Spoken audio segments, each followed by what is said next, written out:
One word in Philippians 4:11 has been sitting with me since I read through this chapter. And honestly, I think it's the most important word in the whole passage. Learned. Paul writes, I have learned to be content. He didn't say that he was given contentment or that he was even naturally wired for it or that it arrived one day fully formed. He said he had to learn it, which means there was a process, that there were experiences and seasons and hardships and plenty of other things that formed it in him over time until it became the settled thing it is by the time he writes this letter. In the Greek, the word is manthano, and it's the same root that is forming our word disciple, which means what Paul is describing isn't just skill acquisition, it's formation. He was discipled into contentment by the life that he actually lived. The reframe changes everything because contentment isn't a personality trait you either have or you don't. It is something you're formed into over time by what you consistently give your attention and trust to. Which leads me to the most practically important question that I want to ask you this morning.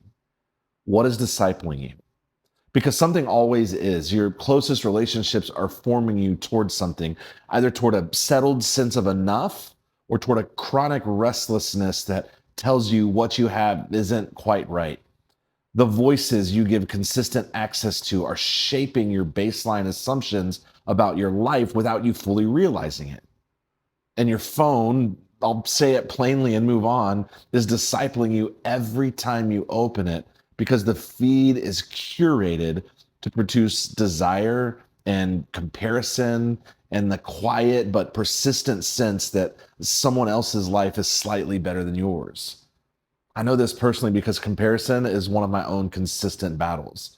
There are seasons where I've handed my phone far more influence over my sense of self-worth and my sense of enough than I've handed this passage. And what gets formed in you by a steady diet of other people's highlight reels is the opposite of what Paul is describing here. Contentment isn't found, it is formed. And so then the question worth sitting with today is simply this: what is doing the forming in you right now? And here's the harder question underneath that. Paul says he learned contentment in any and every circumstance, not just when things were going well, not just when the highlight reel of his own life looked good, any and every.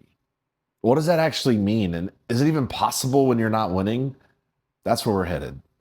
But for today, thanks for spending a few minutes with me before the noise. Pay attention to what's forming you. Contentment is downstream of that. Our God loves you more deeply than you could possibly imagine. See you tomorrow morning.